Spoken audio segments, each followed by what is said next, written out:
go. If I wake up tomorrow. Will you still be? Squad. There you go. Wait, I want to say.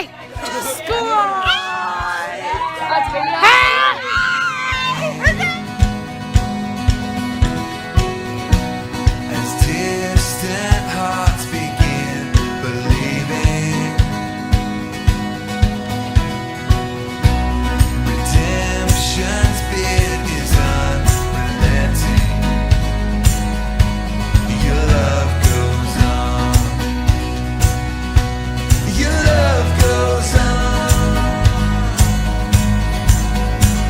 You carry us when the world gives way. You cover us with your endless grace.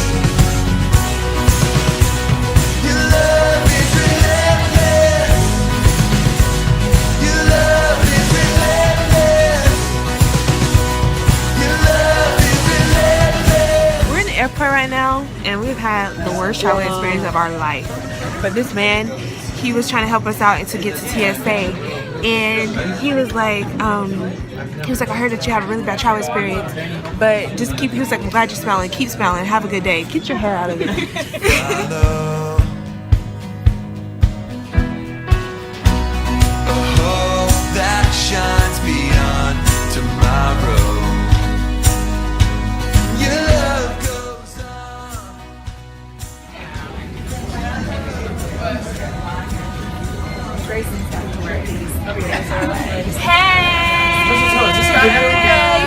Okay.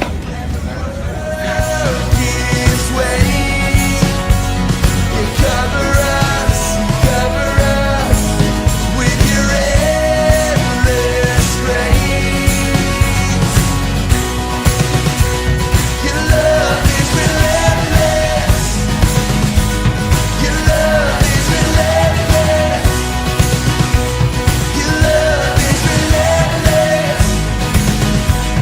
Your love is relentless.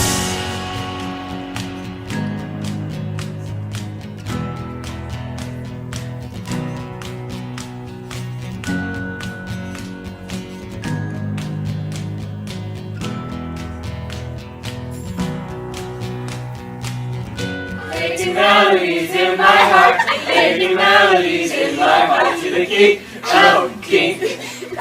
Thumbs up, pinkies out, elbows out, knees bent, head back.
in your life. Your path may lead you astray, can take you so far away to a distant place. But you know, this is how you grow. To harvest you must sow. Sometimes you have to face the world alone. Leave behind everyone I know. Wherever I may go, I'm headed home where the sun kisses. Hey guys, and welcome to my channel. Thank you so much for watching. I hope y'all enjoyed that video. As you can see, I went to Africa. I went in February through March, and it was the best experience of my life. We were in Lesotho, which is a part of South Africa. So when we got there, we landed in Johannesburg, and it took us maybe about 5-6 hours to travel to Lesotho, and we traveled there in a bus. So yeah, it was very long. And the journey there, it took us about 3 days to get out of the US to Africa. So we were very thankful to finally get there. I was an evangelist, so I preached a total of, I think, 17 sermons. And I showed you guys a clip of Hatabo, which is the church that I was at. And the people there were amazing. At first, I was very scared because, of course, I'm in a whole nother country. I don't know anyone. But it was great. My translator, he was awesome. He made me feel like I was at home. The church family, they were amazing. They were just so sweet, and even though we couldn't understand each other, I felt like I made a good connection with them. One of the things I really learned while I was out there was the true meaning of joy. These people had pretty much nothing, and they were so happy with the little that they had. And it makes me think of us here. I mean, we have houses that are humongous compared to their huts. We have food in abundance in our pantry, but we just don't want to cook it, so we go out to go eat and all this other stuff. But these people really don't have access to all the things that we have access to, but they're so happy and content with what they have. And it really makes me wonder, what are we missing? Like, do we have too much stuff? Like, are we taking everything for granted? And I can say that before I went out there, I took everything in my life for granted, even the people. It took me losing someone really close to me to realize that I need to be grateful for the people that I do have in my life, and I need to count my blessings as they are. Like, I don't have to sit here and compare myself to other people and other things that people have. And it's just to be happy, and to be happy with what you have and content is what I really learned when I was out there. With the whole spiritual thing, man, my life took a whole complete turn. We were preaching this one sermon. I think it had to be the third sermon that we were preaching. And the first two sermons, I mean, I was comfortable with. It was fine. I really hadn't made a connection with myself. I felt like I was just preaching to them. But sometimes you have to preach to yourself. And we were talking about going away from God and just leaving His presence, but Him never leaving you. And there was this one point where we had, as preachers, we had to continually express this one statement or question: how could you give up on a love like that? And at the end of the sermon, you said it maybe about 10 times. So it's like, how could you give up on a love like that? How could you give up on a love like that? And I am preaching this to them. And all of a sudden, I started thinking to myself, like, Michelle, how could you give up on a love like that? Because before going to Africa, my spiritual life was seriously so low. Things that happened, and the best thing for me to do when things happen is to blame someone, and I blamed God. And I gave up on my relationship with God pretty much, even without me thinking it. It just happened. And when I kept saying that, how could you give up on the love like that? It literally brought tears to my eyes, and I was crying while appealing to these people. And my translator, he was trying to, check on me while we were talking, trying to see if I was okay. And I was fine. It's just that really hit me. Like, how could I give up on a love like God's love? And I don't know. It was really deep. Maybe it's not so deep, but it was deep to me at the time. But yeah, and it was a great experience. Like, I love being out there, the people, the food. Oh my goodness, the fruit and the juice. We have papaya juice. Oh my gosh, you guys, so good. And meeting all the students at Emmanuel High School, like, we made instant connections. They were like, "You're my sister," and that was just so sweet to me. And oh my goodness, like, if I could sit down and tell you guys day by day everything that happened, you'll be amazed. But it was just so awesome. And would I do it again? I would go through the entire journey again, the entire journey of raising the money, of being stranded in Atlanta for 3 days, of the whole 16-hour flight back and forth. I would do it again. Like, it really was something that changed my life. And if you ever have the opportunity to go, I urge you to go.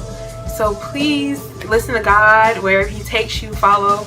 And I really want to thank everyone who gave to the cause, who even just prayed for us while we were out there, who checked up on me through Facebook with my mom and stuff like that. Like, it really means a lot that someone would give money or just give their time to pray and check up on us while we were out there. And thank you so much for watching, and stay tuned to my channel to see better things to come.